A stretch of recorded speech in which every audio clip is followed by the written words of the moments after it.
বৈষম্য বিরোধী ছাত্র আন্দোলনে সারা দেশে নেতাকর্মী নিহতের ঘটনায় ফ্যাসিস্ট শেখ হাসিনাকে প্রধান আসামি করে আন্তর্জাতিক অপরাধ ট্রাইব্যুনালে অভিযোগ দায়ের করেছে বিএনপি। এই সময় তারা জুলাই আগস্ট গণহত্যার 848 শহীদের তালিকা জমা দেন।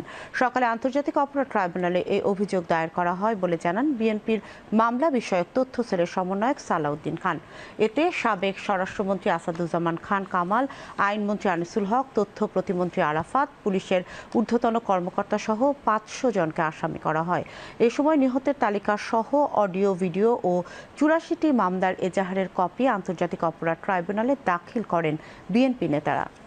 1 জুলাই 2024 থেকে 5 আগস্ট পর্যন্ত সারা বাংলাদেশের জাতীয়তাবাদী দল, বিএনপি, ছাত্রদল, যুবদল, কৃষক দল, স্বেচ্ছাসেবক দল সহ যত অঙ্গ সংগঠন আছে সবাই এতে অংশগ্রহণ করেছিল।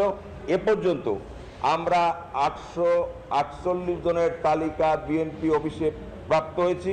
সেই প্রাপ্ত মোতাবেক এ পর্যন্ত আমাদের সারা বাংলাদেশে মামলা চলছে, মামলার কার্যক্রম চলছে। আমরা আজকে সেই মামলার বিষয়গুলো নিয়েই এই আন্তর্জাতিক অপরাধ ট্রাইব্যুনালে আমরা এসেছিলাম। ওই সমস্ত তালিকা সহ বিভিন্ন কয়েকটি দিনের বিভিন্ন পত্রিকার ছবি এবং বিভিন্ন ভিডিও ক্লিপ পত্রিকা সহ আমরা এই এজাহারের কপি জমা দিলাম।